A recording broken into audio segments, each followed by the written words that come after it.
Hi, I hope you're keeping well today. If you're joining me for this video, I'm assuming that you want to grow in your faith, that you want to develop spiritually. So what I want to do today is to give you 6 mindset habits that will help you to develop spiritually, because spiritual growth, obviously, we are dependent on Jesus Christ. We're dependent on the power of the Holy Spirit at work within us. But, we need to put the work in as well, so that we can grow closer to God. So that very often starts, I think, with a shift in mindset, how we see the world, how we see ourselves, how we view our faith. So I'm going to give you 6 mindset habits today that I hope will help you grow in faith. Now, the first one sounds a bit harsh, actually, but it's simply this. If you want to grow in faith, you've got to take responsibility for your faith. The reality is that no one else is responsible for your growth with God. Only you are responsible for that. It's very easy for us to blame other people and to blame circumstances. We can say, oh, well, I'd like to grow closer to God. I'd like to spend more time on my spiritual life, but, I'm so busy at work, or I've got so many domestic responsibilities. Or we might say, well, the church I go to is really boring, and the teaching isn't very good, and the vicar or the priest or the minister isn't particularly inspiring. We can find 1,000 reasons to blame other people, to blame circumstances for our lack of spiritual growth. But the reality is that only you are responsible for it, and only you will be accountable for it on the last day. In Hebrews chapter 4, verse 13, it says this: everything is laid bare before the eyes of him to whom we must give account. And one day, you and I are going to need to give account for our spiritual journey. And only you can take responsibility for it. So I would say, as tough as it may seem, as an opening remark, stop blaming other people. Stop blaming your circumstances. Take responsibility and shift your mindset from being a victim to being empowered spiritually. Take control of your own journey with God, and allow the Holy Spirit to work within you as he sees fit. It's no one else's responsibility. Secondly, I would say the mindset you need is to be focused on growing spiritually. We might say it. We might say, yes, I want to get closer to God. But do you really want it? Are you absolutely focused on spiritual growth? There's a story in John's Gospel, chapter 5, when Jesus visited the pool at Bethsaida. And there was a man there who was crippled. And if you remember in the story, when the waters stirred, people went into the waters and received healing. And this man said to Jesus, I've been here 38 years and I've never had anybody who'll take me down to the waters. Really? In 38 years, there was no way in which he could get to the waters? I doubt that very much. Do you want it enough? That's the question. If I was Jesus, I would have asked him. And actually, I won't go into that story now, but fundamentally, that's what happens. How much do you want it? How much do you want to grow spiritually? If you say you do want to grow with God and you want to grow in your spiritual life, then you need to make time during the day. You've got to carve out time to read the Bible. You've got to carve out time to pray. You've got to discipline yourselves. Surround yourselves to the best of your ability with people from whom you can learn. People who may be in your local church, your local congregation, who can inspire you towards spiritual growth, maybe learning from those who have died, who've gone before us as well, the lives of the saints. Listen to podcasts, read books, all sorts of things. Anything really to help you get out of your comfort zone spiritually and move forward with God. Experiment with different spiritual disciplines, different ways of praying, different ways of studying the Bible. If you really want to grow with God, then you've got to be absolutely focused on it. The problem is, I think most of us have a fairly fixed mindset, as if where we're at with God at the moment is the best it can get. It's the most we can fit in. It's the most we can expect. But if we are focused on developing our spiritual life, then we will be absolutely focused on a growth mindset, whereby we will put the effort in to develop daily in our relationship with God. The third mindset shift that I think we need if we want to grow spiritually is that we need to practice gratitude. The temptation for us is to focus on the negative in life. The temptation is for us to focus on the things we haven't got. Now, interestingly, I think that was the original sin in Genesis chapter 3. People say that pride was the original sin. I don't actually believe that. I think the original sin was focusing on lack, having a scarcity mindset. Adam and Eve were in the Garden of Eden, and it was a beautiful paradise experience, as you know.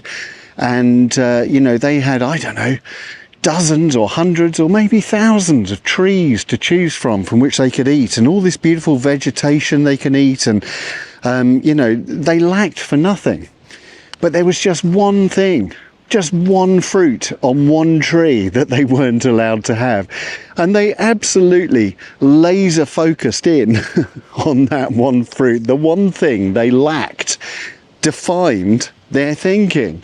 They didn't focus in. They weren't grateful for all the incredible things they had.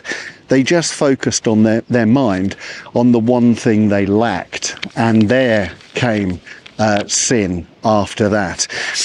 So I think that there is a real temptation for us to focus in on what we lack. There's a temptation for us to focus in on scarcity. But there's real power in gratitude. There's real power, and it does really shift our mindset if we learn to be grateful for things. In 1 Thessalonians chapter 5 verse 18, Paul says, give thanks in all circumstances. If we live with hearts of gratitude, then it fills us, I think, with hope, and it fills us with joy, and then that transforms how we go through life, when good things happen, when bad things happen. So if you want to develop a mindset that will support spiritual growth, practicing gratitude, I think, is fundamental to that. How you do that is up to you. You might want to do what I'm trying to do at the moment is in my morning routine. As soon as I wake up, try to think of 10 things I'm grateful for today. You might want to start a gratitude journal. Some people find that very helpful, where every day they write down a few things that they are grateful for. You might want to start saying thank you a little bit more to people as well. Thank you for being who you are. Thank you for providing the food today. Just putting thank you a little bit more into our daily interactions, and of course, encouraging words. Maybe send an encouraging email to somebody as well, just to kind of boost them on their day. Anything we can do to increase gratitude in our hearts will transform the way we see the world. It will transform the way we view life, and will inevitably develop a more positive mindset for a better spirituality. And it's to be grateful, isn't it, for the small things in life. Jesus in Matthew chapter 6 verse 28 said, consider the lilies. I love that verse so much. Just take time to stop and consider the small things in life, the flowers of the field, and learn increasingly to be grateful. Fourthly, a mindset shift that we may need to embrace if we want to continue to grow spiritually is to let go of perfectionism. You're never going to be perfect. You are never going to be perfect. Paul says, excuse me, Paul says in Romans chapter 3, verse 23, all have sinned and fall short of the glory of God. Perfection is an illusion. There's no point trying to chase it. You know, we may think things are perfect, but if you spoke to the creator of those things, they wouldn't necessarily see perfection. I'm a musician and I love Pink Floyd. And for me, the second lead guitar break in Comfortably Numb, their 1979 song, is absolutely perfect, the second guitar break in that. But if I spoke to Dave Gilmour, who played the guitar on that track, I have no doubt he would be able to point out all the flaws and the imperfections in that guitar break. But for me, the illusion is one of perfection, but for him it's probably not. You know, you're never going to be perfect, so don't wait until you know more about the Bible. Don't wait until you think you can pray better. Don't wait until you've got more time. Don't wait until you feel your life is more sorted out. You know, just pursue your spiritual journey today from where you're at, from your position of imperfection. It's never going to get any better than it is today. So start focusing on changing your mindset to develop a better spirituality. Right now, today, see spirituality as a journey into God that you're going to spend the rest of your life engaging with. Fifthly, I would say, learn from your failures. The Bible is full of stories about people who have failed and learnt from those failures. We could list endless examples, but for example, you know, Moses, who killed the Egyptian and then had to spend 40 years out tending sheep for his father-in-law. Jonah, who ran away into the opposite direction.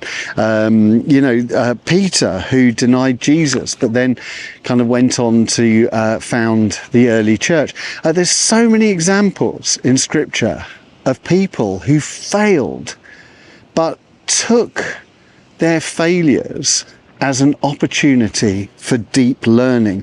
They didn't allow a sense of failure to define them. They looked objectively at the ways in which they'd sinned, the ways in which they'd fallen, the ways in which they'd let God down.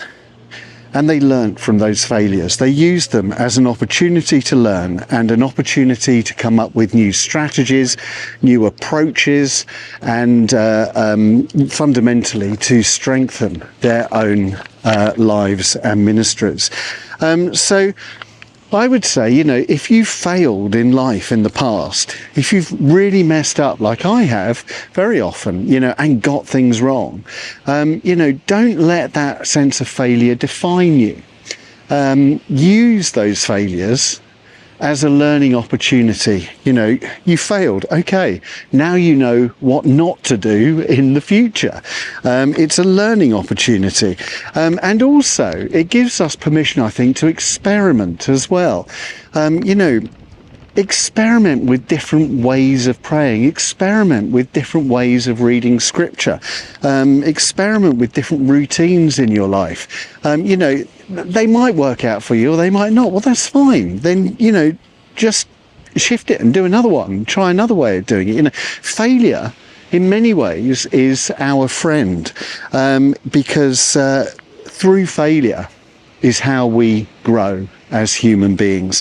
So learn from your failures. And then sixthly and finally and fundamentally important, I would say this, to develop a mindset that will help you to grow spiritually. I would say, remember always that you are a child of God and live out of that truth. There's in Psalm 22 verse 6, there's a verse that says, I am a worm and not a man. Well, it's true in one sense, isn't it? Our failures are so huge in many ways, but so many people live their lives as if they are living out that verse, I am a worm and not a man. And people live, and it's not humility, it's self-sabotage, it's a denial of the beauty of who you are. The reality is you are a beautiful child of God. You are beloved by God. You are precious. You are wonderful. God absolutely adores you. And he doesn't want you to go around thinking that you're some worm who is undeserving of love. You are defined so differently in God's eyes than you define yourself. I mean, look at Luke chapter 15. Look at the story, the parable of the prodigal son. Look how the father welcomed back the son in that story. Isn't that how God wants to greet you every single morning that you wake up? He wants to give you a big hug, throw his arms around you, throw a feast for you, and really celebrate who you are and celebrate the relationship that you share with him. That's how God sees you. And you cannot possibly grow spiritually unless you develop the mindset of remembering that you are not a worm. You are a precious, beloved child of God. So I think one of the keys to spiritual growth as a Christian is the mindset that we choose to have that underpins our relationship with God. And these 6 tips, if you like, I hope will help inspire you to maybe view the world in a different way, view your faith in a different way, view your relationship with God in a different way. And I promise you that if you practice these 6 mindsets, if you allow them to become a definition for you of who you are as a Christian and a beloved child of God, then it will make a massive difference in your walk with Jesus. Thank you so much for being with me today. It's very windy down here on the beach here in Spain, so I hope you've been able to hear what I've been saying. Thank you for your time, and I look forward to being with you again really soon. Take care. Bye.